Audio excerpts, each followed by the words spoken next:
This is Joe Manchin, former United States Senator from West Virginia. I left politics because I'd had enough. Enough of broken promises, runaway spending, and politicians answering to their parties instead of the people they represent. That's why I wrote Dead Center, in defense of common sense. It's not just a memoir, it's a manifesto, a candid look at what's gone wrong in Washington and how we get back to leadership rooted in responsibility, respect, and results. If you believe character still counts and common sense still matters, this book is for you. Dead Center, available wherever books and audiobooks are sold.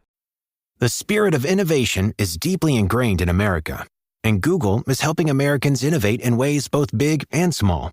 From improving emergency response times to protecting against cyber attacks, local, state, and federal governments are innovating with Google AI.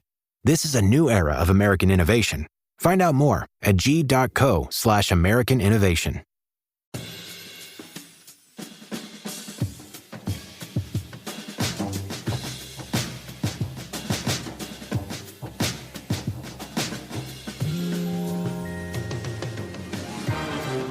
Welcome to the Dispatch Podcast. I'm Steve Hayes. On this week's Roundtable, we'll discuss Russia and Ukraine. Is the United States taking a new approach? We'll also go deeper on free speech, the Trump administration, and the president's campaign of retribution. And finally, and not worth your time, a discussion of childhood and danger. You won't want to miss Jonah Goldberg's big reveal. I'm joined today by my aforementioned Dispatch co-founder, Jonah Goldberg, as well as Dispatch colleague Michael Warren and David French of the New York Times. Let's dive right in. We had some pretty significant changes rhetorically from the Trump administration with respect to the war in Russia this week. Donald Trump, in an interview and then in his speech at the UN General Assembly and then in a social media post, began to lay out what is a very different approach to Russia than he had pursued for the first 9 months, 8.5 months of his presidency. Mike, can you take us through what we saw this week, what the differences are, and where you think that leaves us today? Well, if you were sort of starting from nowhere and you fired up your Truth Social app on Tuesday afternoon, you would have been shocked, I think, to have seen this statement from Donald Trump. It was something like around 2:30 in the afternoon. He's up in New York, by the way, at this time for the UN General Assembly meeting.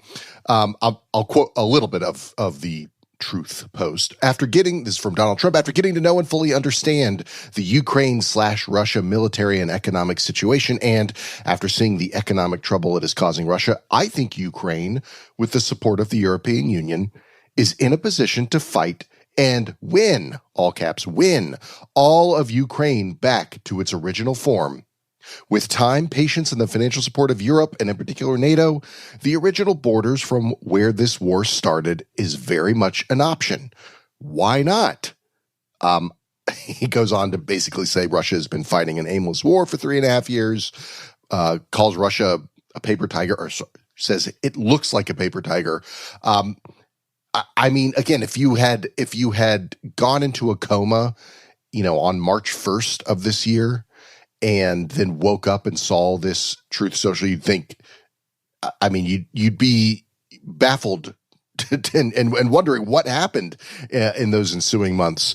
So I think in the immediate sense, he had a meeting with Vladimir Zelensky in New York just before he posted this. And Vladimir Zelensky was on Bret Baier's show on Fox News that evening and was sort of in his diplomatic way said the relationship has gotten better, a lot better since that February, I think, 28th meeting in the Oval Office in which the president and the vice president upbraided Zelensky, basically said he was ungrateful and sort of kicked off what would be several months of the Trump administration really kind of looking to Russia for a solution or an end to the war, and really looking at Ukraine as kind of a minor partner, even though Ukraine was the one that was invaded 3.5 years ago. I think what's happened since then to get us to this point, but I think other folks might have some more to add to this, essentially Trump losing patience with Putin, with Vladimir Putin. There was that Alaska meeting in August that I think Trump had hopes would sort of kick off this grand Nobel Peace Prize winning peace talk, and it kind of fizzled out. Nothing really happened, and it was really, I think, used by Vladimir Putin as a bit of a smokescreen. And what we've seen over the last month or so is, shocker, more aggression from Russia, more incursions. Right, there's Poland, there's Latvia and Denmark have all seen incursions of Russian drones or military aircraft over the past couple of weeks, and even just this week. And Zelensky seems to think that has a lot to do with, or he's certainly saying that has a lot to do with what has changed in the relationship between himself and Donald Trump, and also Donald Trump's view. I've talked to some other people who have some maybe more nuanced views about what is going on here, but it's a stunning reversal. I'm not saying it's going to last. We could wake up tomorrow and Donald Trump says the exact opposite on Twitter or on his Truth Social. But where we are, we can't overstate what a big moment it is for Donald Trump, the American president, to be saying Ukraine should and can win the war and retain all of their basically 1991 borders from the breakup of the Soviet Union. That would be a huge shift from an administration that was basically just a couple months ago saying, maybe give up on Crimea and some of these other places in eastern Ukraine that Russia has gained control over the last 11 years.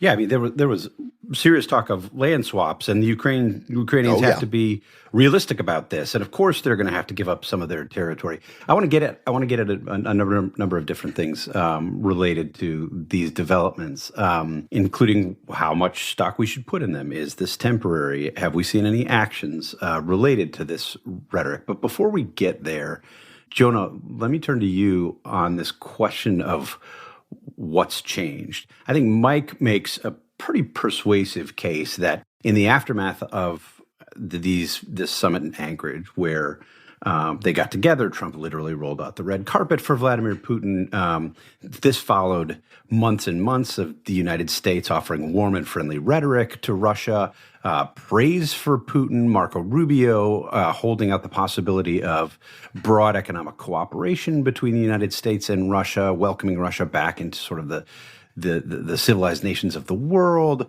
I mean, this really was, I don't know if it was a strategy, but this was a pretty clearly defined approach from the Trump administration toward Russia with respect to this war. And again, signaling in public again and again that Ukraine was going to have to give up quite a bit.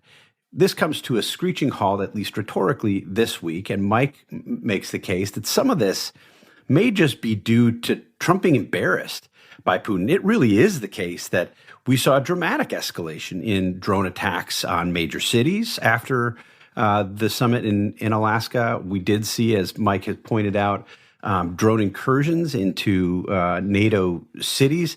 Is it just a matter of Trump being embarrassed, or are there other things at play here that led to this rhetorical change? A couple of things. One, I generally agree with Mike as well. The only place where I would disagree with him is where he says you cannot overstate the significance of this.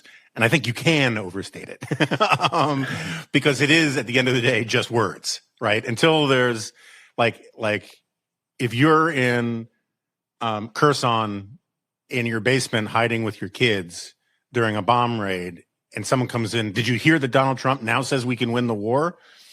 You're glad to hear it, but it doesn't actually change your material circumstances all that much until he puts actions behind it. I also would say, Steve, I think you left out one of the most significant parts of the escalation from Trump, escalation from Putin, which was, I think it was the Monday, maybe the Tuesday after the Alaska summit. Russian forces bombed a factory in a part of Ukraine they had had not touched during the war, because it's all the way in the West. And the only thing that was significant about this factory that made, I think, coffee makers is it was American owned or partially American owned. And it was not the case there was some stray drone that went off course from Kyiv and went another 900 miles or anything like that. It was a deliberate target. There's a certain language to this kind of stuff, particularly from Russia, where they cross a border by accident to see what the reaction is. And then if there isn't a big reaction, the next time they cross the border, it's a little more significant and then a little more significant. And then if you do get a reaction, they get to say, oh, you guys are being provocative because you didn't have problems with these things in the past kind of thing. Putin's been playing that game since the summit. He's done it with Poland. You're right. With all these, with the Baltics. And I think at some level, someone has told Trump that he's doing this, and it's probably pissed him off. I suspect that one of the things that has not gotten a lot of attention is that this change of mind came after his 2-day state visit in the UK, which was incredibly stage managed, where basically they were kind of brilliant about it. It was almost like those old stories about the Tsar visiting the Potemkin village. There was no interaction with the public whatsoever while he was in the UK. It was all behind security cordons, and it made it seem like he was very well received. And I think that, Keir Starmer, for whatever other problems I have with him, and I have many, he's pretty good on Ukraine. And I think that he may have worked on him, as I think King Charles may have worked on him about this stuff. And hearing these kinds of messages from those guys while you're being lavishly feted by the royal family probably had some effect. The last thing I'd say is, look, Trump is now, and I have seen it, you guys, I've been away. So like you guys have been more in touch with the reporting. When I left the country for my vacation, he had solved 6 intractable wars, according to him. And when I got back, I found out it's now 7. And I don't know what this 7th war was that he stopped. I actually, frankly, don't know what the first 6 are either. But I think that part of what his strategy might be is someone has told him, maybe, and this is pure speculation on my part, look, they're probably never going to give you a Nobel Prize, but they're definitely not going to give you a Nobel Prize if you sound like you're okay with what Russia is doing with Ukraine. So if you want to be a plausible messenger as like this peace guy, you got to have a bigger problem with what Putin is doing than what you've had so far. And so he's changing the rhetorical stance. There's also some foreign policy people who think that this is his effort to basically dump this all back in the EU's lap. So I just don't know. I mean, I honestly don't know. I welcome it. You always, as my friend Ramesh Ponnuru likes to say, whenever you always want to welcome flip-flopping in politics when they flip from the wrong position to your position. So I'm glad that he's changed a rhetorical position, but I would be much happier if he kept spewing nonsense, but actually was upping the arms shipments to Ukraine. David, I mean, I think Jonah makes a good case. I don't buy the argument that the UK trip probably may have had a big influence on him. He goes overseas and he's lavishly praised by other leaders for doing the right thing as they push him to adopt their views on Ukraine or whatever the topic of the day is. I wonder, David, if you think it's possible that Trump was presented with some new information here, that maybe the sense that this is just a rhetorical change, that he's realized that Putin is kind of embarrassing him here, that maybe that it's not just about Trump and his ego, but there's actually new information, that there might be changes on the ground, that he might have been presented with compelling intelligence that suggests he's been sort of riding the wrong horse, as it were. And I say this because of a couple different comments that we caught from both Trump and Zelensky over the past week. Trump, as Mike pointed out when he read the Truth Social post, began the post by saying, after getting to know and fully understand the Ukraine military and economic situation, and then he explains his change. Trump is not usually someone who likes to admit that there was something he doesn't know. He has that rhetorical device where he says, many people are just learning.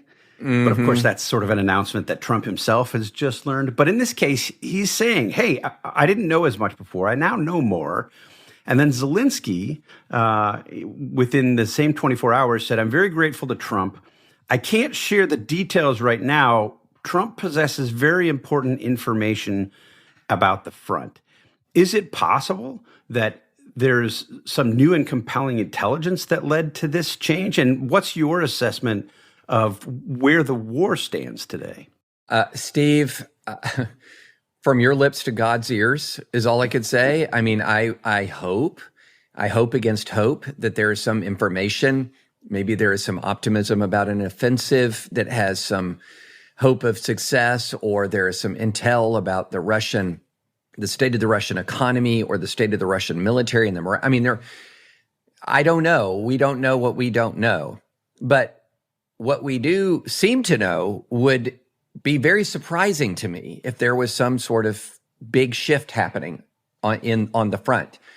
It really does feel, even though the war, there's this really excellent piece by Neil Ferguson that I was reading yesterday about sort of the state of the war and its evolution, how it started off as this tank war, then it moved into this artillery war, and now it is this just unbelievably brutal drone war, unlike what anything anybody has ever seen. And one of the theories was that the drone war would diminish casualties, but no, the drone war is just escalating casualties, and that Russia is losing 7,000 troops a week, killed and injured, which is just an astonishing attrition rate, but they're able to replenish those losses. And I don't know, again, we don't know what we don't know. We could wake up tomorrow to some dazzling breakthrough. Again, that would shock me, but I'm open to be shocked, because the current reality of the war seems to be falling into a pattern that we've seen before in wars of attrition, where the aggressor is sort of thinking one more big push and we'll have this. And the defender is, if we hold out just a little longer, they'll lose their momentum. And I think that, one of the problems with wars of attrition is sometimes that is in fact true. Sometimes it is in fact true that one more big push does it, or yeah, we do hold out until we exhaust them.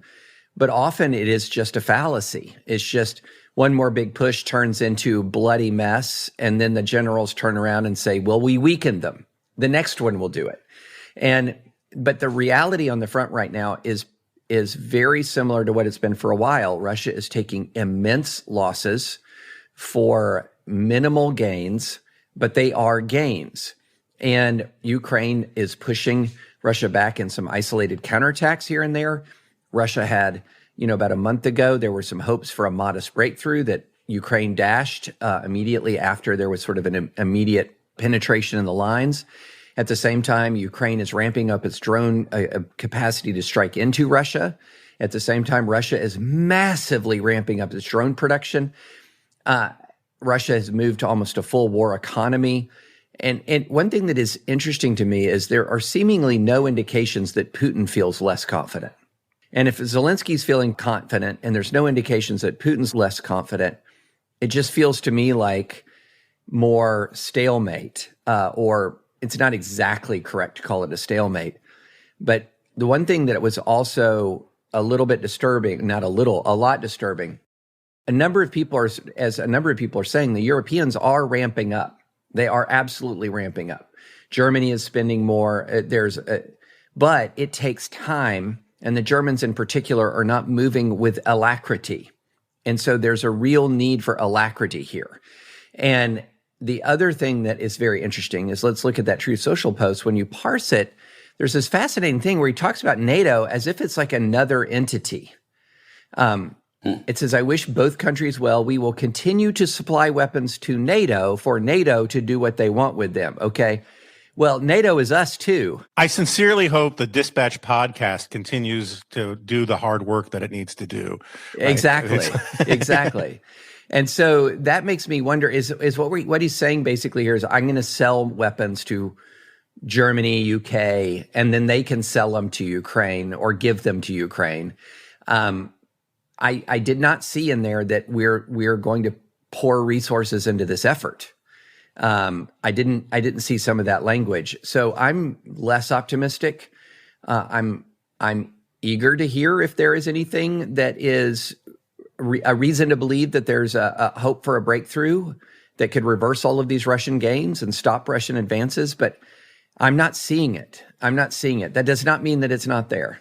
Let me come back to you, David. There are two theories that I've heard from sort of some of my pro-Trump friends about this. Both of them, I think, trying to diminish the sense that this is this dramatic pivot, and also make it consistent with Trump's basic approach to the war and basic approach to the world. And so one of them goes like this. Trump said originally that his goal was to end the war fast.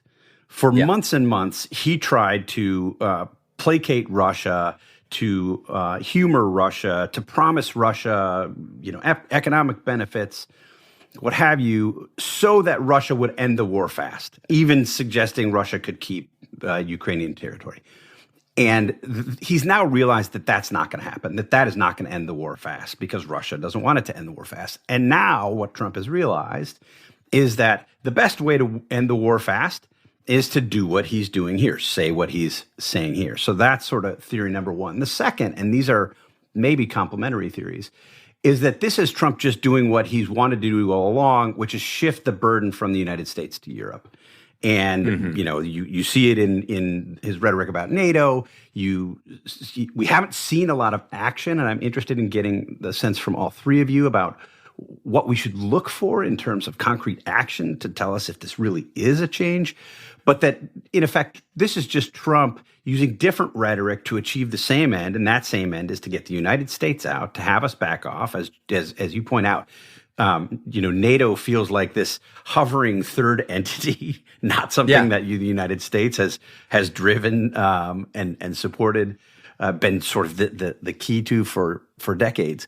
Do you buy, David, either one of those theories from the sort of Trump world to explain what's happening here? Not really. I have a different understanding of this, and it's rooted in a conversation that I had at the very beginning of this term with a person who may have been watching this situation closer than virtually anyone, both military and diplomatic, and said, as Trump enters all of this talk about solving it in 24 hours, he's going to run into a brick wall. He's going to experience two things. One is this is not the same Vladimir Putin he was dealing with in his first term. The Vladimir Putin he was dealing with in his first term conceived of himself as sort of this deft, do more with less, diplomatic military operator who could, with minimal use of force, achieve maximal gains, and then use all of his sort of diplomatic bullying, et cetera, to just sort of secure those gains. And you could see that. I mean, minimal force, maximal gains for a while in Syria.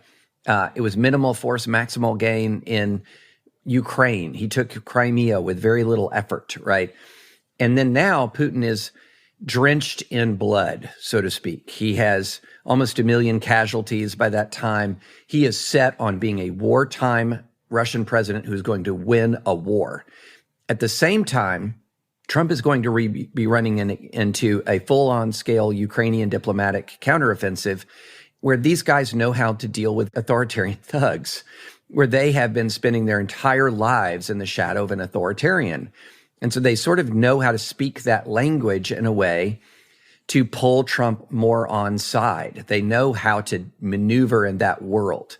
And I thought that was very interesting. And then as you've seen the last 8 months play out, 8 to 9 months play out, you've seen a lot of this. Putin has been nothing but totally intractable. I mean, totally unyielding. There is not 1 millimeter that he has backed away. And at the same time, you have seen the Zelensky counteroffensive, the diplomatic, they had that moment in February where I think Zelensky was really caught off guard by the J.D. Vance snark. And there was a tough moment there.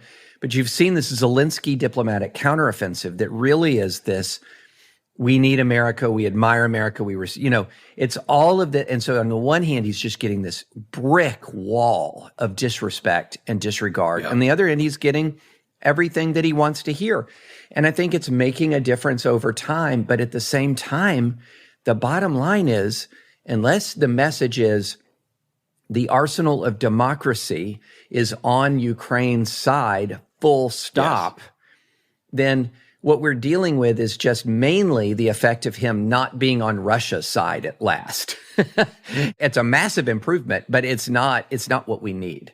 to me, what's been so interesting about what's happened over the past couple of days is as much what we've seen in the shift in rhetoric and what we haven't seen in terms of action or announcements. There were no announcements here that the Congress should move with dispatch to impose additional sanctions. There was no talk about really going sort of hammer and tongs after Russia. I mean, when he talks about additional sanctions, he says, "Yeah, there are things we could do. We really need Russia. We really need Europe to do them first. We need Europe to stop buying, gas, fuel." The United States is not doing the things that the United States could do to bring a hasty end to this war. Do you, Jonah, as we're thinking about sort of what's to come in the next couple of weeks, are there things that you'll be looking for to help determine if this is more than just a rhetorical shift? I mean, are there actual policy differences that we would expect somebody like Trump to announce here in the coming days? Firing Elbridge Colby, that'd be a good sign. Look, I mean, I think we can overcomplicate this. If large numbers of weapons start getting loaded onto, ships and planes, that's a sign that he's serious. One of the things I worry about, The Economist has had some good reporting on this. The domestic political situation in Ukraine is not getting better. And, the Russian strategy from the beginning has, we use terrorism as too much in too many different contexts and all that kind of stuff. But it has been literally as a policy to terrorize the civilian population by killing a bunch of civilian people, right? That's basically what they've been trying to do to weaken the domestic resolve. Russia has the resources to maintain this insane conscription. Every time I have a Russia expert on my podcast, I'm always like, I remember reading all this stuff about how 18,000 dead people in the Afghan war caused the fall of the Soviet Union. And we're getting 18,000 dead people every 2 weeks, sometimes, close to that in a day, if it's a really bad, day. And, the part of the answer is they're not conscripting from St. Petersburg or from Moscow, where the elites kids are, and they don't give a rat's ass about the cannon fodder out in the Russian equivalent to flyover country. But the Russians, not to sound like Sting, but the Ukrainians, not to sound like Sting, they care about their children. And they have a much harder time conscripting people. The forced conscription stuff is very unpopular at this point, because at this point, if you haven't signed up, you don't want to sign up, right? And there's a huge Ukrainian diaspora. They haven't had elections in forever. I will defend the Ukrainians on that point, because they have martial law, very difficult to do when 10% of your population is abroad and another 5% is fighting or mobilized. But there's some stuff on the corruption front was really bad. And the Ukrainian political system is more fragile right now than it's been in a while. And I don't know if Trump is looking at that and saying, well, this thing is going to go bad. I want to be able to say we could have won the whole thing if they had only listened to me, because he thinks it's going to implode. Your question about, is there some secret information that is prompting him to try to get out in front and Ferris Bueller this thing, could work the other way. He could think Ukrainians are about to have a big success. He could also think that the Ukrainians are about to have a big failure, and he wants to say, it wasn't my fault. So I at this point, I can't imagine I'm alone on this. Trying to put an enormous amount of weight on sounds that come out of Donald Trump's face as indicative of what will happen in the future is sort of a fool's game. And so the only things you do is you look for tangible stuff, more weapons, maybe helping the Europeans use Russia's frozen assets to help fund the budget shortfall in Ukraine. There are all sorts of those kinds of tangible, real things. But a bunch of words from Donald Trump, we'll see. So I want to get to a bunch of words from Donald Trump in his UN General Assembly speech in just a moment. But before we do that, let me just go around to you first, Mike, and then Jonah and David, feel free to weigh in.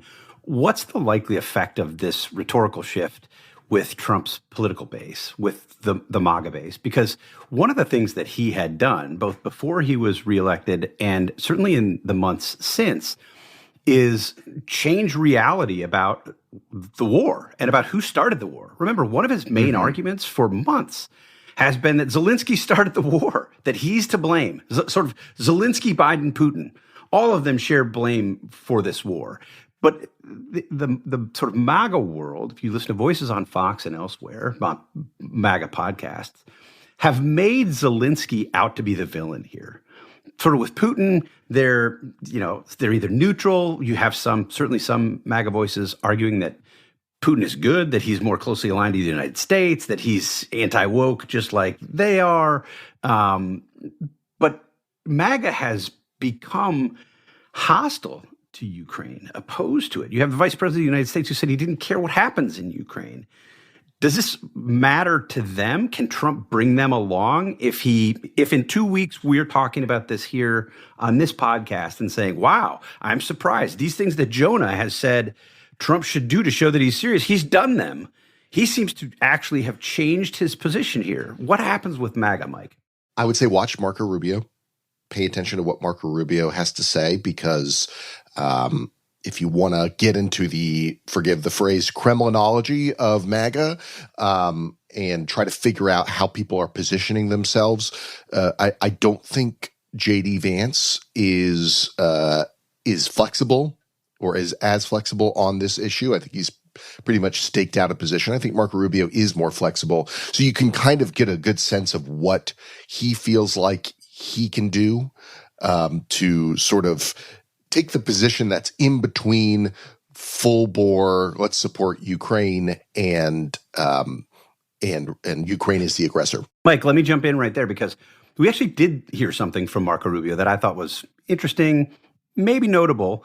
After Trump said this and said, hey, really maybe the thing to do is to go back to the original borders, and all this talk of land swaps maybe didn't mean much, suggesting that the military fight and that Ukraine was making progress militarily, suggesting that the war could be ended in military fashion. Rubio came out and said, hey, look, this war is not likely to be ended on the battlefield. Yeah. This is going to be ended in negotiation. It's hard to know if he meant it as a correction to what Donald Trump had said, but it was different to a certain extent than what Donald Trump had said, and probably more consistent with where the MAGA base would be on this stuff than what the president himself said. I thought it was the Secretary of State going native. Like, that was such a State Department kind of statement after fair. That's true. After what Donald Trump said. But I would say, okay, that I agree. I saw that statement as well. Let's see where it is in 2 weeks.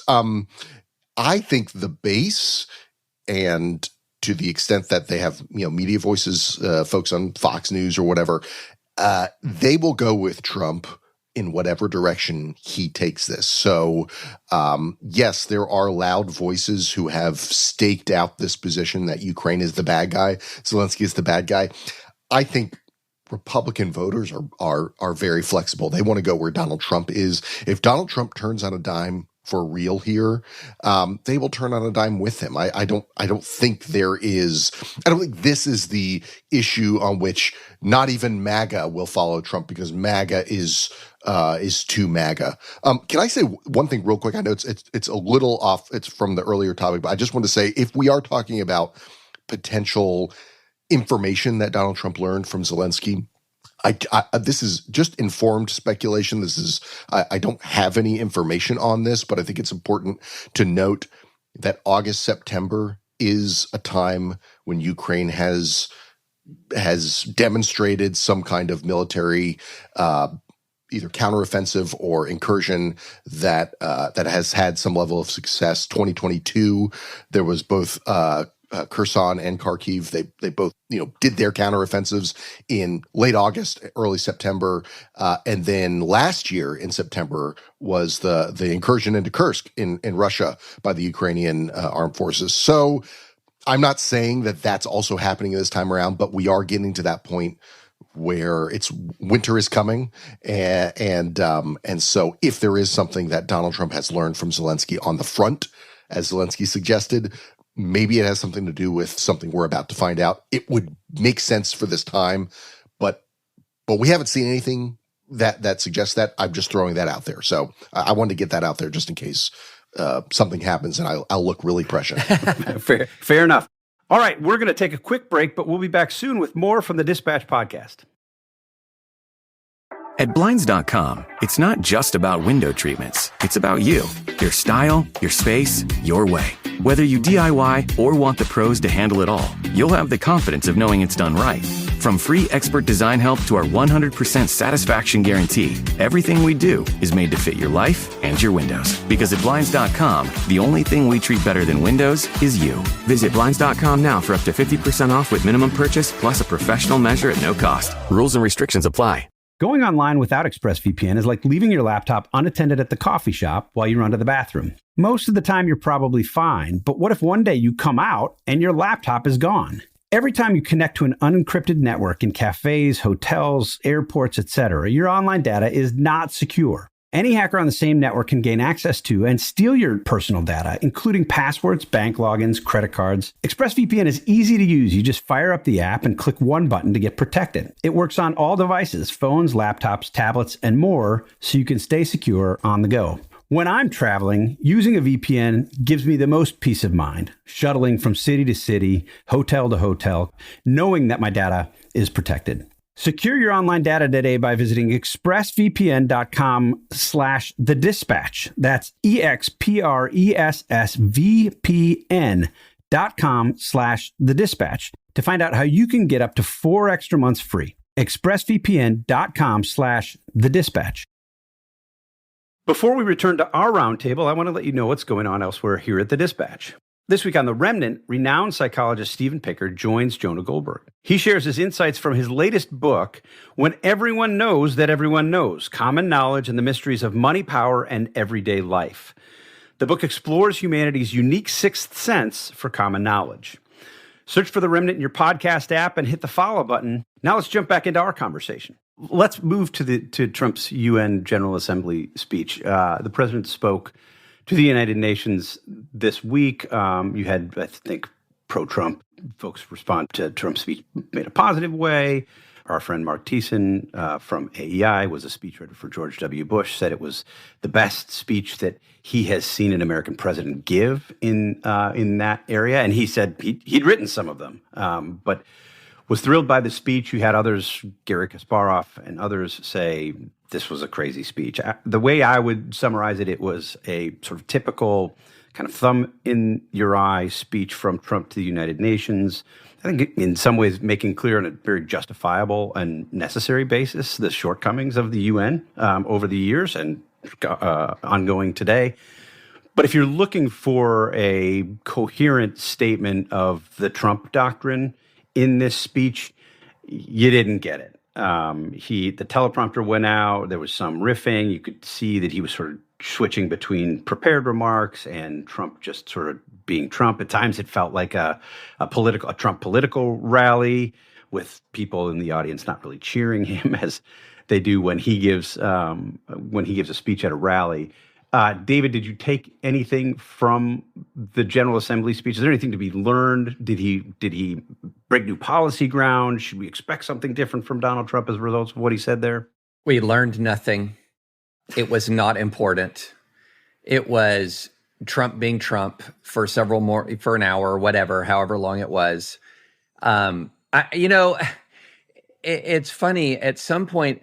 While I think that Donald Trump wants to be taken seriously and literally, to go back to, revive some 2016 language, his supporters took him seriously, but not literally, and the media took him literally, but not seriously.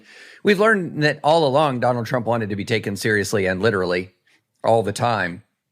But he also wants to be taken seriously and literally when he reverses himself, and then when he reverses himself again, and when he engages in over-the-top rhetoric, and when he does uses more diplomatic rhetoric. And, to me, it was just like a greatest hits recording. I'm going to berate you over migration. I'm going to call climate change a hoax. I'm going to talk about how great I am. I mean, what is it that we learned here? We learned through actions, really, I think, is a better way to put it. And I think, here's what I think is that speech to me, insignificant. What is significant is we have had now multiple Polish incursions into NATO airspace. We had Polish jets actually open fire to shoot down drones, right? Or it was either Polish or Dutch jets opening fire. Here's what's fascinating to me. I think, and I would love to know if any of you guys disagree with me, in previous times of very sensitive moments with Russia and NATO, America has been sort of at the tip of the spear of the response for two big reasons. One, we were the most capable. In other words, we had most capacity to offer an immediate response. And number two, we wanted to send a message that the most capable member of the alliance is on the front line, on guard, on the front line. What's fascinating to me about these Polish and Estonian incursions, who intercepted them? Dutch jets, Italian jets, Polish jets, German jets, German missile systems, I think, in Poland. What's missing from that list? What's missing from that list? And so that's Spanish to jets? me. Spanish, British, but no. The key term missing is American jets. And so, some of this could be artifacts of rotations, pre-scheduled rotations. But at the same time, even that, if the eastern flank of NATO is under threat, we should not be rotating out where there's not a very significant American presence there. And so one thing that concerns me as we're moving forward, the UN speech, the only thing that was notable about it to me was it is exactly normal for Donald Trump. And normal for Donald Trump means he's separating himself from everybody else, that he is putting himself outside and above everything else at a time when we don't need to be doing that, particularly on the eastern flank of NATO. And so what we're seeing is this sort of, I welcome all of the rhetorical shifts, but we just continue to see this move toward where Donald Trump seems to be putting our allies, our partners, and everybody at arm's length or beyond by his actions and also by his rhetoric. And that is the one thing that you see that's relatively consistent over time. And that's what really alarms me. Jonah, I think what you'd hear from Trump people in response to David's point is, geez, if these were American jets, that would be highly provocative. Then you have basically the Americans seeking a confrontation or maybe responding to Russian incursions by making this more about the United States versus Russia rather than letting NATO do what NATO does. And as David points out, this is pretty consistent with Donald Trump. This is part of, I don't buy the idea that there's a Trump doctrine. I don't think there's a Trump doctrine. I think this is almost all ad hoc as it comes to Donald Trump's thinking. But certainly he has aides and advisors who are building sort of the structure of an approach to the world that has the United States stepping back, not only not leading from behind, but in many cases, just not leading at all. And I think that's what they would say here. Why should the United States do this? This isn't our continent. We're part of NATO. We got you in the background, but it's entirely appropriate that these would be Dutch jets. Yeah. And I think it is entirely appropriate that they're Dutch jets if it was the Dutch's turn to be in the jets, right? If there was some order that said, don't send American jets, even though they're the ones in the rotation, if there was some sense of saying America is not stepping up for its normal role, like if the normal procedures, if they open up the binder and they break that plastic thing and they read the code and say, okay, what happens if Russia crosses the border? And if they're supposed to scramble American jets and they didn't because they didn't want to provoke Russia, screw that. That's bad. If it just turns out that, like, hey, like they have a rotating cast of characters, on duty, that's a different matter to me. Let me just piggyback just for a second on what Jonah said about, is this the normal rotation? I totally get that. And I think it's entirely possible that this is just the Dutch turn or the Italian turn. However, there's also a larger point that if the eastern flank is under threat, how bulked up are we? Why? Yeah, exactly. What is the force composition? Because it's terrible if it was our turn and we didn't respond. And I'm not saying that. I have zero evidence that occurred. But it is also terrible if we're not in the rotation the way we should be because we have barely extended our reach. And that is the concern I have more than if it would be a grade A scandal if we didn't scramble jets when maybe the call came out and it was our turn, and that would be a grade A international scandal. But to me, perhaps a situation not as troubling but very troubling would be we just aren't there. We've delegated it to the Dutch, the Italians, and the Germans, and that's very alarming to me. Yeah, I would say I find it alarming that he's doing what he's doing rhetorically. And we're, if we're not there, just the fact that he's saying the stuff that he's saying, and while this is unfolding. Just two quick things. One, I'm really sick of all this talk about what would be provocative from America. We've been told for 3 years that NATO members can't be involved in Ukraine. That would be provocative. Ukraine can't be aligned with NATO. That would be provocative. Meanwhile, Russia has basically a massive mutual, not quite a mutual defense pact, but this massive relationship with China. China is providing all sorts of materiel for the drones. And North Koreans are friggin' fighting in Ukraine. And we're not supposed to think that's provocative. So screw that noise about it being provocative. On the UN speech, I'm more with David on this. I don't really know what Mark Thiessen's talking about. I agree. There were a lot of things in the speech that I kind of, if I could get my partisan hat to fit again, that I would have liked. And there were things, like I have 30 years of columns raining contempt on the UN, so I'm fine with all of that. But the point of presidential rhetoric is to accomplish a policy goal. And if it's not accomplishing a policy goal, then what is the point of it? And in the case of the UN, so point of presidential rhetoric is to accomplish a political goal or a policy goal. There's nothing that Trump said at the UN that is going to make the UN more likely to do the things he wants it to do, right? It was entirely for domestic consumption. It was to get people at Fox to say this is the greatest speech ever. It was to indulge himself, and that's what it was. And so, are there lots of quotes from it that, pre-2015 Jonah Goldberg would say, oh, that's awesome. I can't imagine a president saying that at the UN. That'd be great. Sure. But to what end, right? It was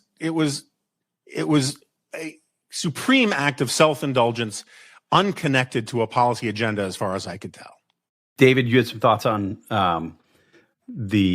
whether the United States is actually supporting in Eastern Europe? Yeah, just one thing I want to make super clear is that the idea, it's one idea that says, okay, if it was our jet's turn, if we were on station and didn't intercept, that's a major international scandal. That's a major grade A scandal within NATO. I don't have any information that happened. The thing that I'm concerned about is that we weren't there to be on the schedule, if that makes sense. In other words, in previous iterations of American commitment to Western Europe, we were very substantially there. We were, it was unmistakable that if you were crossing that line, you were going to be encountering American forces. And that had a very successful record of deterrence, by the way, unbroken record of deterrence when America is forward deployed in strength. What I'm concerned about is that as we talk about NATO deployments, there's just less of us, much less than we have the capability to bring, by the way. There's just so much less of us there that when Putin does cross that border, the composition of forces is going to be Dutch, Italian, etc., without that American buttressing. And when we talk about what we're trying to do with Putin, deterrence is in all caps, Times Roman 36-point font, deter, this next step beyond the Ukraine war. And the best way to do it is through your strongest military partner. That doesn't mean that Italy and Poland shouldn't be absolutely bulking up on their defense, but we're still the one who has the most capability.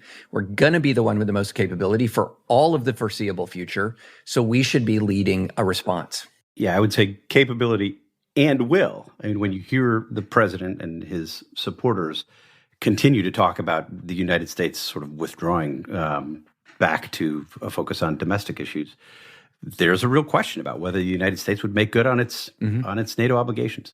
We're going to take a quick break, but we'll be back shortly.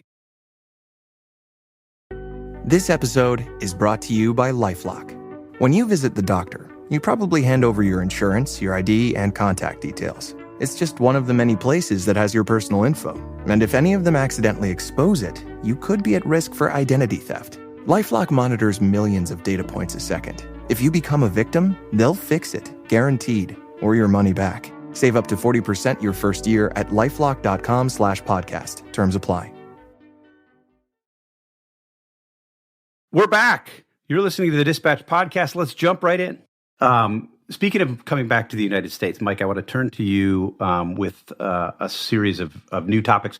You know, as we were putting this together and I was trying to come up with a second topic, maybe a third topic, we had a number that we discussed over the course of the last few days. There was the whole free speech controversy over Jimmy Kimmel, Brendan Carr at the FCC, Donald Trump's own rhetoric. There's news that the Pentagon is requiring reporters to sign pledges vowing not to disclose sensitive information.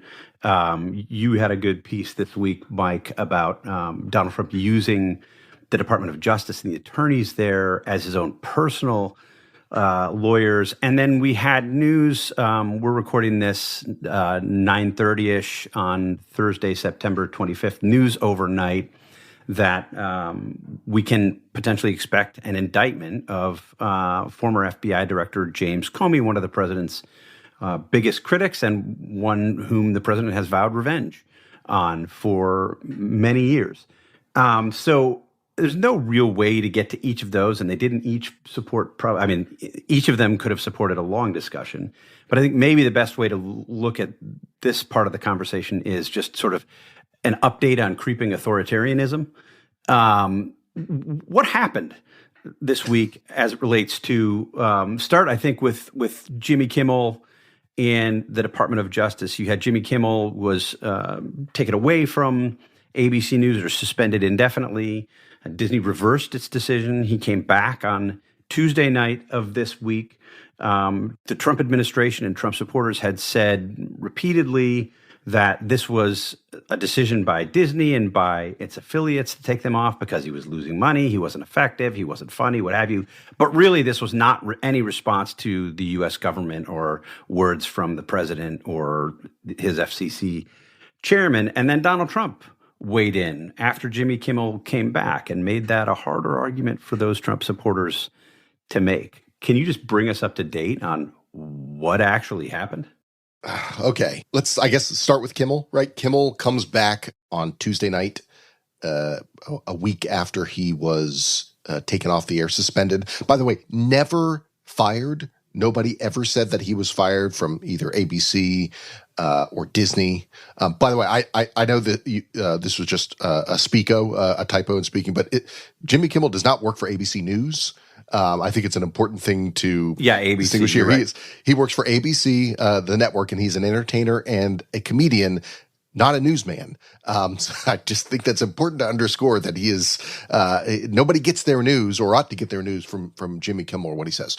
But he's brought back after a week suspension, and it's incredible because as you pointed out, his suspension came last week, as was talked about on the podcast last week, because or around the same time as these statements from Brendan Carr, the FCC chairman.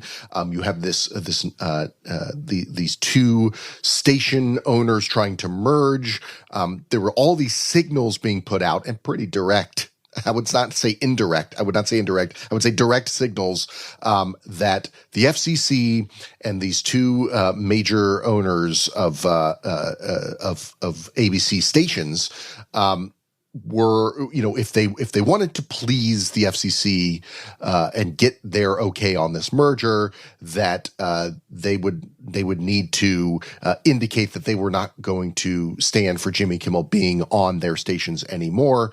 And so all of this was swirling around when Disney made this decision to suspend him. They unsuspended him. I think they were always going to do that. Jimmy Kimmel's contract runs out at the end of 2026. So if they want to get rid of Jimmy Kimmel, it's coming soon. They don't have to wait around for long before the contract runs out and they can say, hey, the contract's over, we're ending the show. So they were always going to bring him back. Why not have him provide content as long as his contract is there? But I do think it was easier politically for ABC and Disney to do this once it became clear to everybody that there was some government pressure going on here. And I think it does reflect a willingness by corporations who may feel that kind of pressure to also respond to pressure from from their own customers, which seems to be what happened. You had a lot of sort of liberals sort of take up this cause and say, we're going to cancel our Disney Plus subscriptions or what have you. I do think that ultimately Disney was always going to bring him back, but this sort of made it a better environment. But on the other hand, I do think this is going to have likely a chilling effect for other companies, media and entertainment companies that also have news divisions. I think you're just going to feel that. We're going to have to see it out. But the fact that Brendan Carr felt willing to say this stuff out loud and to sort of do it in this very kind of mob boss style is very concerning. So that's the free speech side of it. DOJ, all I'll say is, I would encourage people to read the piece. It is by no ways an exhaustive look at all the ways in which Donald Trump and his folks that he's installed at the Department of Justice increasingly treat the department as a place for rewarding Donald Trump's friends and for going after Donald Trump's enemies, and that anyone who stands in their way is subject to dismissal. And I think that's what we saw with Eric Siebert, the former. It's interesting. He was the acting U.S. attorney for the Eastern District of Virginia, and also the nominee for that position, nominated by Donald Trump. Basically pushed out, forced to resign last week because we believe the reporting, and I think we should, that he was unwilling to move forward on prosecutions against two of Donald Trump's enemies, the aforementioned James Comey and also Letitia James, the AG of New York. Now Donald Trump has a new acting U.S. attorney, a new nominee for that position. And I guess we're going to see, maybe we'll find out by the time this podcast is completed, that they are going to bring an indictment against James Comey. I mean, what more confirmation of what I was trying to describe in this piece than that information right there? We could talk about Tom Homan as well and what the DOJ has done, but I think I've spoken enough about all of that. No, this is great. That is a terrific summary. David, let me come first to you on the first part of this, on the Jimmy Kimmel free speech stuff. The Trump administration has been, to be kind, a mess rhetorically on this all week long, because you had, as I pointed out earlier, sort of downplaying the sense that this was something that the FCC was pushing, even though it was pretty plain that the FCC was pushing it. And then Donald Trump weighs in himself on social media and, just says the thing, as he is wont to do, just says, basically, went after Jimmy Kimmel. We're going to go after him again. He didn't use the word extortion, but I got ABC to pay me $16 million. I could probably get more if I went after him again. We want to shut up Jimmy Kimmel. So after you had people kind of downplay and diminish what Trump himself had said, he then goes on and admits it. But then we have sort of this additional, I think, curious argument from Vice President J.D. Vance yesterday, sort of returning to this idea that all of this was no big deal. They're not really threatening free speech. They're not going after anyone. And I want to read some of what Vance said, because it's so striking to me how fundamentally dishonest he's being here. What, that's striking to you, or that's...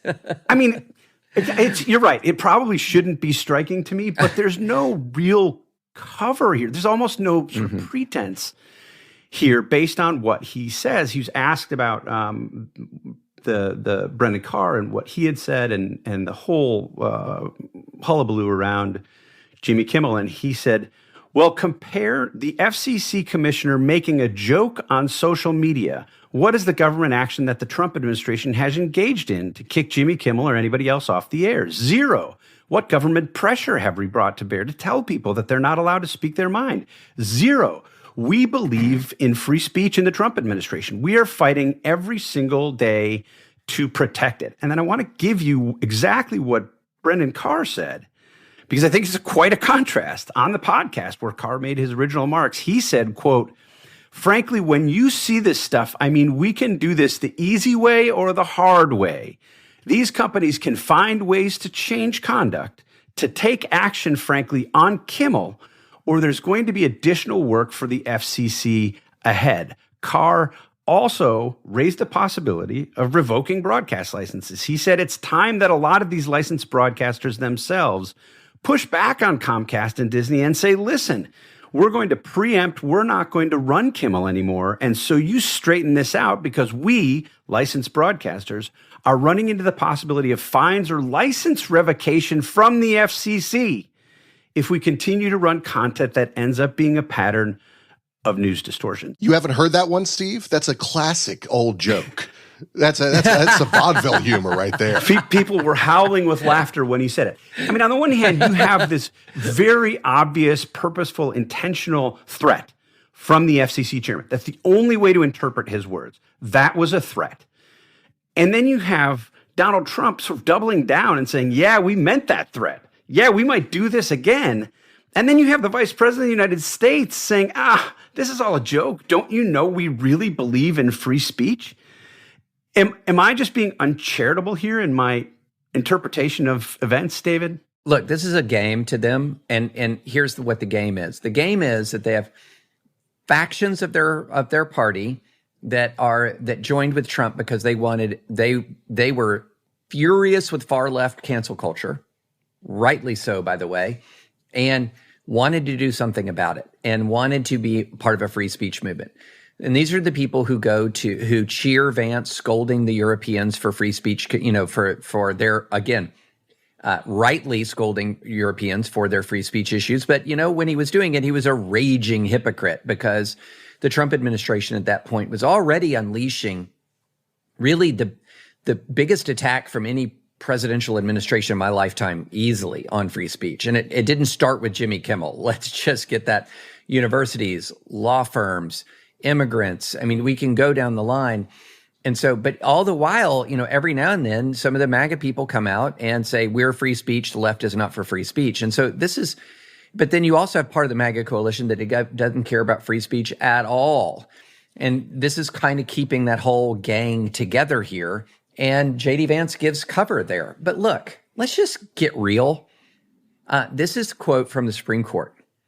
To state a claim that the government violated the First Amendment through the coercion of a third party, a plaintiff must plausibly allege conduct that, viewed in context, could be reasonably understood to convey a threat of adverse government action in order to punish or suppress speech. You don't. And that was last year, correct? Last year, 9-0 last year. And you don't get more explicit than Brendan Carr. You don't get more explicit than Donald Trump. So, yeah, this is violating the First Amendment to do this. And all of these people talking about Roseanne Barr, for example, that happened in the Trump administration. Trump didn't pressure ABC to ditch Roseanne Barr. That was a ABC decision. And we can talk about whether or not that was good. But there was no government threat hovering over ABC. That's what makes this very different. You had an explicit government threat, and then the whole process was such bad faith. So here, Brendan Carr issues the threat. Literally within hours, ABC pulls Kimmel. Brendan Carr starts sending people GIFs of celebrations, like taking credit for it. Then you begin to have the MAGA backfill. No, actually, this is what the the local networks wanted, like the Sinclair folks and others. This is what they wanted. Trump had nothing to do with it. How ridiculous to claim. Meanwhile, Brendan Carr was just celebrating. And then here comes Trump, and that's what we meant, right? And it's just the same cycle again and again. And I'm thinking of the free speech brouhaha when Pam Bondi said, we're going to go after hate crimes. And then there was this giant backlash to Pam Bondi.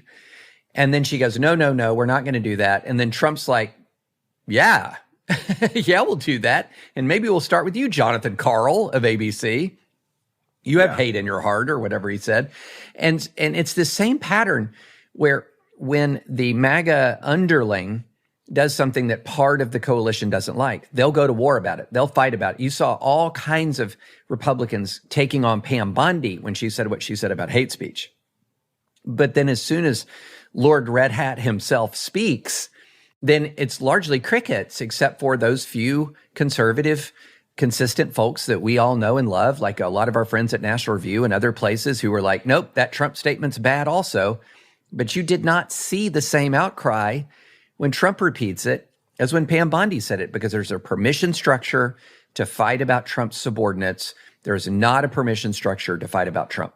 Yeah, Jonah, there wasn't a lot of criticism of Donald Trump when he said it after the fact. I would say, as David points out, our friends at National Review, the Wall Street Journal had a good editorial about this. You had Ted Cruz speak out about this, pretty directly critical of Brendan Carr, comparing his words to the kind of rhetoric you see from mafioso in Goodfellas, actually criticizing him by name. He said, I like Brendan Carr, but we should not be in this business. We should denounce it. And then he said, it might feel good right now to threaten Jimmy Kimmel, but when it's used to silence every conservative in America, we will regret it. Is this, I mean, there were other people who spoke out, criticizing Pam Bondi, Ted Cruz criticizing Brendan Carr. Is this something that should encourage us, that there's at least something that some of these elected Republicans are willing to speak out about? It's always encouraging when a party that has been very reluctant to tell the truth about its own side shows some green shoots of telling the truth about its own side. I don't love all of the arguments. I've written about this a couple of times now. Greg Lukianoff did a good piece in the New York Times about it. The head of FIRE, a free speech organization. Right. It does what people think the ACLU should do. Very consistent, principled group, yeah. And the argument that you get from Ben Shapiro, from Ted Cruz, I don't want to diminish it because they did have some substantive criticisms. But the main criticism you get is this is bad because the other side will do it to us when they get in power. Now, I agree with that. I think that is factually and logically correct. But it is a secondary argument. If it is bad to censor, for the state to use coercion to censor speech that it disagrees with, it's bad in its own right. It's not just bad because the other side will do it to us. And there is a tendency to sort of turn this into a realpolitik game rather than actually condemn what is actually going on. And I agree with David entirely. There's been for 10 years now this if only the czar knew kind of logic about Donald Trump, right? You can go after members of his court, he's being poorly advised, right, and that kind of stuff, but you can never doubt his own judgment. But I want to sort of call back to something David referenced in passing, which has been obsessing me. I was so furious about J.D. Vance's speech at the Munich Security Conference at the beginning of the administration in February. I think maybe it was March, where this is his first major statement on foreign policy. Right. And he was going to represent the administration. Everyone was trying to figure out what the direction of the administration was going to be on Ukraine, right? What's going to happen, all the rest. And instead, Vance does this incredibly churlish and trollish finger wagging thing where he yells at all our allies, offering in many ways legitimate criticisms about their policies towards free speech and free competition in politics. And it is with this incredibly condescending, more in sorrow than in anger kind of thing. He says, I fear that free speech is in retreat in England and across Europe. And he says, look, to be fair, we haven't been perfect on this either. The previous administration was really bad on free speech. But then he said, there's a direct quote, in Washington, there's a new sheriff in town. And under Donald Trump's leadership, we may disagree with your views, but we will fight to defend your right to offer them in the public square, agree or disagree. Right? And there was more of that sort of sanctimonious chest beating about how great they were on free speech. And this is already at a time, as David suggested, where the administration was saying that negative media coverage of Trump was influencing judges and therefore was illegal. Right? This was at a time where they were suing the AP for refusing to call it the Gulf of America. This is an administration that the willing suspension of disbelief that is required to believe that this administration is a friend of free speech is just gobsmacking.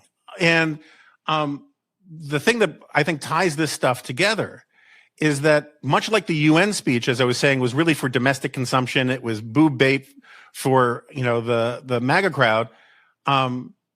That's how they've been conducting foreign policy from the beginning, to go to the Munich Security Conference at the dawn of the administration and crap over your own country and crap over all our allies' countries by pretending to be a champion of free speech, and throwing the previous administration on their butts at the same time, just so you can get Jesse Waters to wave his big foam fingers, we're number one thing every night, while at the same time clamping down in precisely the way you're condemning in Europe, just shows how unbelievably bad faith this administration is on the free speech stuff.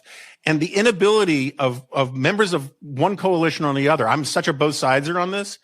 You know, we're now hearing the Trump people, the MAGA people saying, well, we're not for cancel culture, we're for accountability culture. Yeah, oh my gosh. Literally the exact same friggin' language they used 5 years ago on the left. And it is appalling. And I've got nothing nice to say at the macro level about either side on all of this. And to make American foreign policy and national security subordinate to this garbage is so grotesque to me.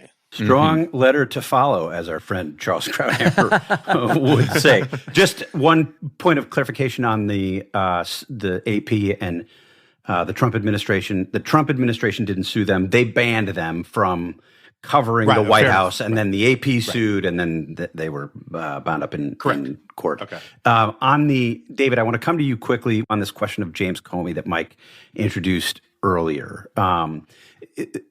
Can you, as you look at the events of this past week as it relates to the Eastern District, I think it is the Eastern District of Virginia, and the firing, the dismissal of this Eric Siebert, who effectively told his colleagues that he didn't see enough evidence to bring cases against these two Trump critics, and now Trump putting in his place, naming in any case, one of his former personal lawyers to do this. And the statute of limitations on potentially going after Comey runs out next week. That's, I think, highly relevant here.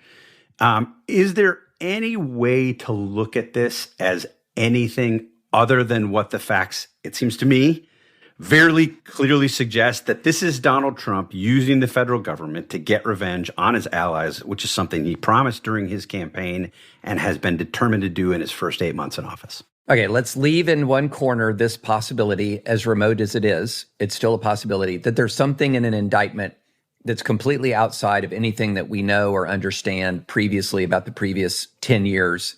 So let's just say you can't opine about an indictment that you haven't seen. Let's just put that there.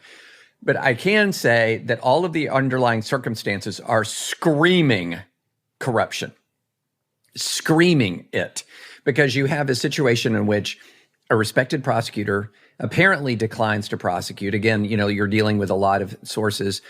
Seems to have been pushed out, says he resigns. Then Trump just goes ahead and says, no. Don't think for 5 seconds this guy resigned, like I got rid of him. Then, there's this Truth Social post where he, plain English, is directing a prosecution of Comey, hires a U.S. attorney who he vows is going to prosecute.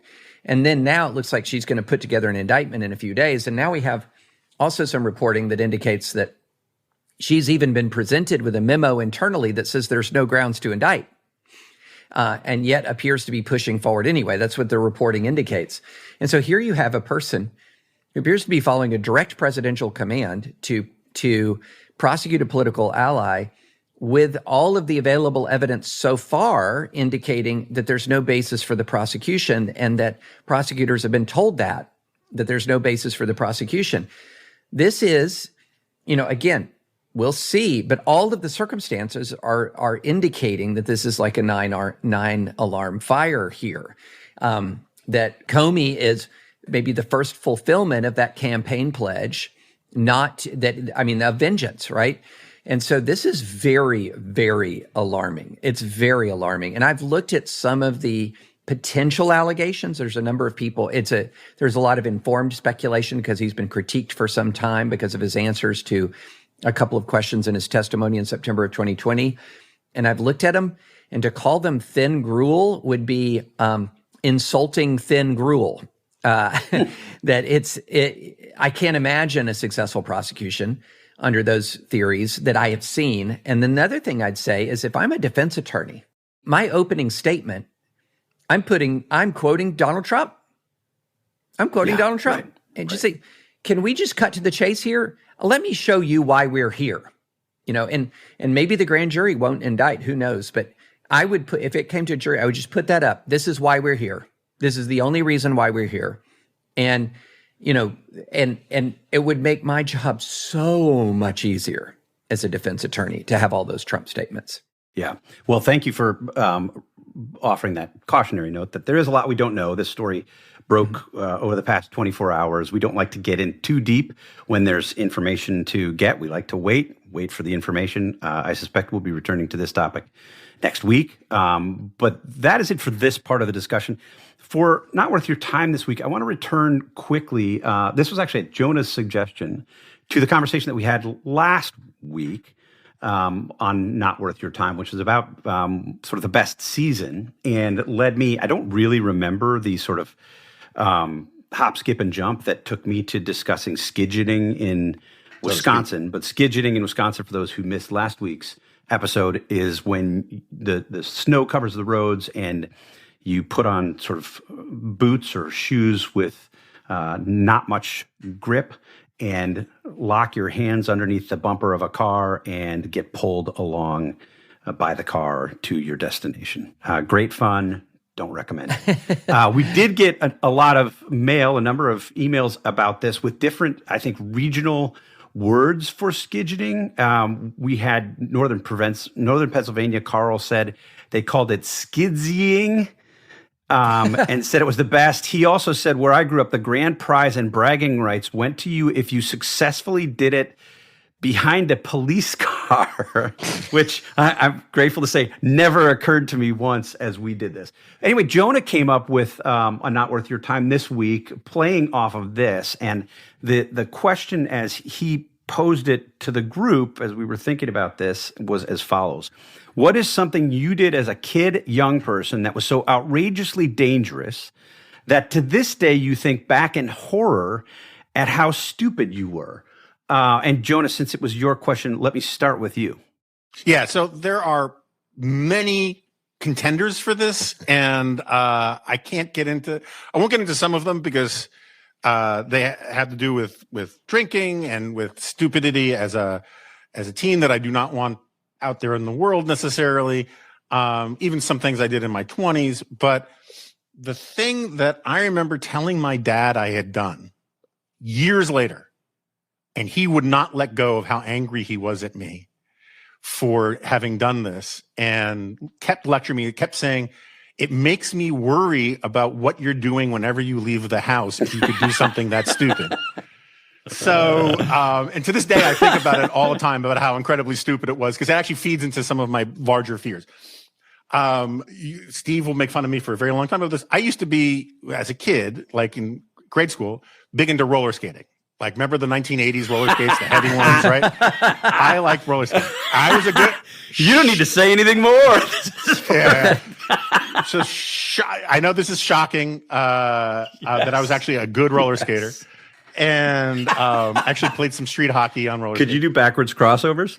I can. And my friend, anyway, me and my friend, I'll just say Ben, we were roller skating in Central Park, and I was in 6th grade, I want to say, because I realized after grade school that girls were no longer impressed with roller skating. And also I got really tall and really clunky and all that. Anyway, that's neither here nor there.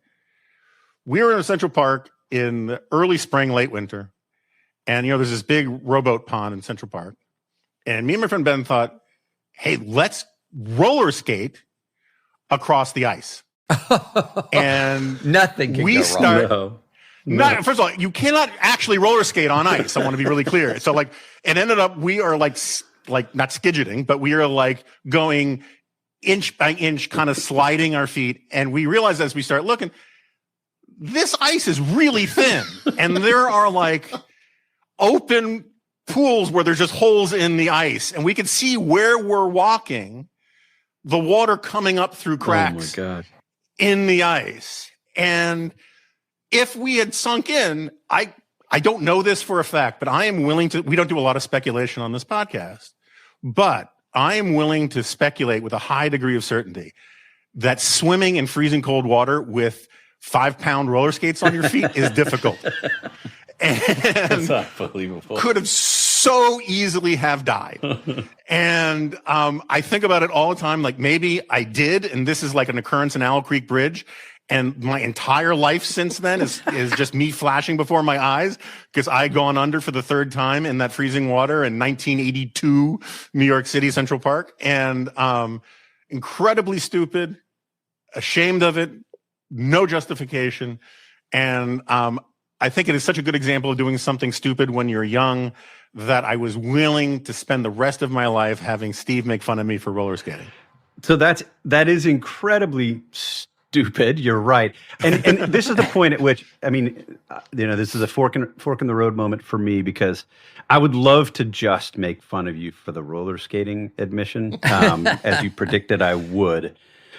But we at the Dispatch believe in telling the full truth. And I have to reveal that I also was a big roller skater back in the day. I didn't really do a lot of outdoor roller skating, but we went to roller rinks and, would do slow dancing with Amy Miller and Jenny Betts, to REO Speedwagon. Lots of. Did you wear like a silk shirt? Lot of Journey. No, you know what we wore? There was a uniform for roller skating. It was sort of the things that baseball players used to wear underneath their uniforms that were like 3/4 sleeves. Cups? That had the 3/4 sleeves that had sort of a solid color on the chest and then different, the like navy blue sleeves or something. That was what you wore every time you went. Anyway, a little embarrassed by my roller skating, but I couldn't not divulge that. David, do you have something that you did that was especially dangerous as a kid? Yeah, like Jonah said, there's all kinds of stuff from, when you're a kid. The BB gun wars, like what, one pump only allowed, not a great limitation. Sorry, but can I know you're going to get to something else. Can I just pause you there? Wait, when you say BB gun wars, were you shooting at one another? Yes. Yeah. So you get those like, Red Ryder BB guns and you just do one pump. You're going to shoot your eye out. I know. Yeah. And of course we said no aiming at eyes. That took care of that, Steve. So seriously, stop being such a mother hen. But the thing I'm going to say is, when I was in college, I developed, along with one of my great friends, a spontaneous spelunking hobby for like about 9 months, because there's all these caves around Middle Tennessee. And we started exploring the caves for fun. And one day we were exploring a cave. We didn't know what to do on a Saturday, and a friend said, "Hey, there's this cool cave nearby." And so we went to it and started going through it. And he assured me he knew how to get to the other side, and we got kind of lost. And, of course, we had told nobody where we were. In the cave? In the cave. We told nobody where we were, told nobody where we were going. This was pre-cell phone, but even if you had a cell phone, you were underground. It was just, and we couldn't figure out how to get out. And so we're just crawling, walking, then crawling. And then at one point we finally see a shaft of light where we can get out, but it's so narrow, it's so constricted that I'm on my stomach and I cannot fully breathe. I cannot fully breathe. My chest will not fully expand. And I'm just trying to slide through this very narrow way to get out. And I can't. And at one point I felt worried I was getting stuck. And then I finally get out. And part of me was like, that was monumentally stupid. But then the denouement of the story is we're getting back to my car. We figured out how to get back to my car. We're covered in mud from head to toe. And I was like, we're not getting in my car like this. But we didn't have any extra clothes. But I did have a bunch of big, hefty garbage bags in the trunk. And so we literally stripped off all our clothing, put on these big, black, hefty garbage bags. And I drive back. And this is a summer in law school after my 1L year. So it wasn't college, sorry. It's the summer after my 1L year in law school. And I pull into my aunt and uncle's house where I'm staying, and I walk to the front door with my garbage bag on. And I look up and I lock eyes with my aunt, who starts waving furiously for me to not come in the house. And I look and I see why. And sitting at the table with my aunt and uncle is the managing partner of the biggest law firm in Nashville. And I'm standing there wearing a black hefty bag only for my clothing with the drawstring around my legs, and a hole cut in the top. And so I snuck around the back. I got in through a back door, took a quick shower, and then came out and said hello properly. But every now and then I do run into that lawyer, and I've told him that story, and I asked him if he ever got a glimpse of me in a hefty bag. And the answer is no, thankfully. That was just for me, and that's something fantastic. Only my aunt saw. I figured we might get a story from one of us about being trashed. I did not think it would be that kind of a story. Literally, yes. Mike, I can't follow that. I mean, that's way too tough a story to follow. Yeah, I mean, there's a lot of things. I mean, there are some drinking stories. There are some fireworks stories that I could get into. But I was always kind of a risk-averse kid. I'm still kind of a risk-averse person. So the things that I thought of when this topic was suggested was more things that I find now as an adult like disgusting and gross that as a kid you sort of jump into because you don't know any better. Like kids just don't have, and my kids are certainly this way, like they don't always have the best sense of hygiene and maybe they just don't understand germ theory or we just don't care. But lots of... need to isolate that comment right there. Maybe they just don't understand germ theory. Yeah, that's true. Okay, that might be it, Mike. That was a little tongue-in-cheek, Steve. If oh, really? You can pick up on the sarcasm. But my memory as a kid was spending a lot of time in the creeks in our neighborhood. If my parents were playing at the tennis court, we'd have several hours where we didn't have anything to do. So let's just walk down into the woods, into this creek. And I do, and you're doing the kind of things that kids do at creeks. You're skipping rocks, or you're trying to build dams out of mud and sticks and see if you can dam something up, or make little boats out of leaves and send things down. And maybe you might see a snake or a cool bug. But there was one time in which the idea was, let's see how far up the creek we can go. And these are shallow creeks, the kind of thing where you're maybe getting the tops of your tennis shoes wet, but not much more. Let me tell you, as you keep going up the creek, it gets a little deeper. And it was like that kind of thing where the next thing you know, I was 8 years old, and the water is coming up to my clavicle as we're walking there, because we gotta find out where it goes. And the disgusting end of the journey is that, of course, this is all just sewer runoff, and you're just walking through I'm not saying it's like, I don't know exactly where it's coming from. Maybe it's just the rain sewers, where this is coming from. But you're expecting some kind of beautiful cascade of waterfall, and instead it's just a big, giant corrugated metal tube sticking out of the ground, and you can see houses and streets, up the hill, and you're like, okay, yeah, we just walked through God knows what. Nasty, absolutely disgusting. Yeah, and that was a fun walk back. And to have to ride home in the car with our parents, asking, why are you so wet and disgusting? So no trash bags available. No trash bags, just gross. Well, yours actually brings to mind a different one that I thought I was going to mention. I mean, when I think back on those days, I think it was a lot of the routine stuff that I did that was just so incredibly dangerous. I can't imagine that my parents let me do it, let us do it, let me and my siblings do it. We had a birch tree in our backyard that towered above the house, and we would climb it and be at the top of the tree, jumping from limb to limb, 2 stories above the, if we had missed any of those, we would have fallen, 30, 40 feet to the ground. We also played pickup hockey with no pads, of course, and no helmet.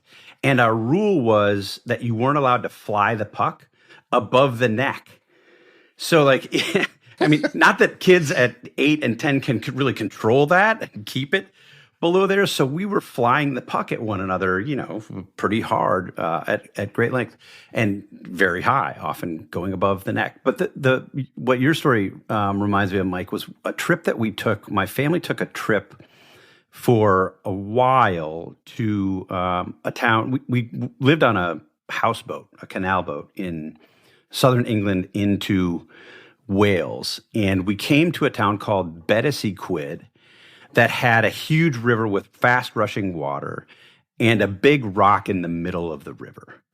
And what we decided to do, there was another family with us, what we decided to do was take these, a long sort of sprint to the edge of the river and do a long jump to this rock in the middle of the river, which was going to be it was questionable whether we could make it.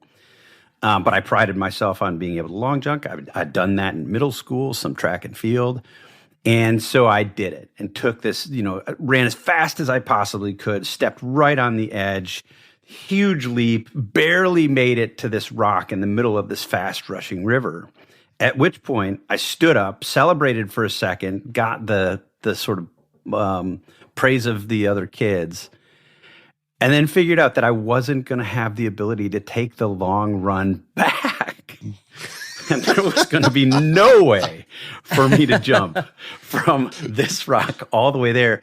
And we were in full panic. I mean, there was conversation about could we get the police to come and help me? And eventually what I did was an attempt at a broad jump where I didn't make it back to the shore, and I fell into the fast rushing water and went down a little bit in the thing. These were sharp rocks. It was a bad situation, but obviously I survived, and I'm here today. And I'm glad I took those risks. I think it's good. It strikes me that all four of us had something to do, our dangerous action had something to do with water. Even David's, like the cave is formed by water. Like I think the lesson here is like the water is the most dangerous thing, bodies of water and rushing water. So we were panicked. We were panicked that it might rain because this was the kind of cave that it would fill with water when it rained. Yeah. I think that's true, but probably the most dangerous thing that we mentioned today was just Jonah Goldberg on roller skates. Oh, just anywhere, at any place. I do feel time. like we should come up with some kind of a Dispatch members meetup at a roller rink where we ask Jonah to do his backwards crossovers that he claims he can still do. Well, that's it for a very long, but I think enjoyable Dispatch podcast today, particularly the last part. Thank you for joining us. Thanks, David, Jonah, Mike, and we will talk to you next week. If you like what we're doing here, there are a few easy ways to support us. You can rate, review, and subscribe to the show on your podcast player of choice to help new listeners find us. And we hope you'll consider becoming a member of the Dispatch. You'll unlock access to bonus podcast episodes and all of our exclusive newsletters and articles. You can sign up at thedispatch.com/join. And if you use my promo code Roundtable, you'll get 1 month free and help me win the ongoing, deeply scientific internal debate over which Dispatch podcast is the true flagship podcast. And if ads aren't your thing, you can upgrade to a premium membership. No ads, early access to all episodes, exclusive town halls with our founders, and more. As always, if you've got questions, comments, concerns, or corrections, you can email us at roundtable@thedispatch.com. We read everything, even the ones from roller skaters. That's going to do it for today's show. Thanks so much for tuning in. And a big thank you to the folks behind the scenes who made this episode possible. Max Miller, Victoria Holmes, and Noah Hickey. We couldn't do it without you. Thanks again for listening. Please join us again next week.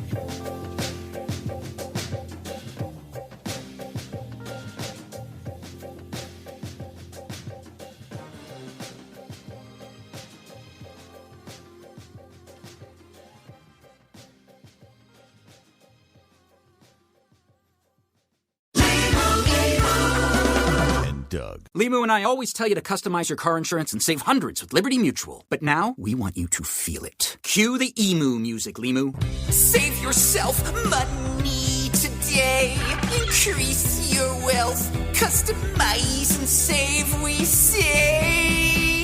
That may have been too much feeling. Only pay for what you need at LibertyMutual.com. Liberty, liberty, liberty, liberty. Savings vary. Underwritten by Liberty Mutual Insurance Company and affiliates. Excludes Massachusetts.